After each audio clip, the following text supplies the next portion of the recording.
Oi, meus amores!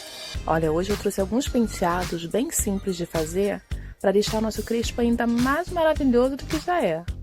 Espero muito que gostem!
Mas e aí, qual que você gostou mais?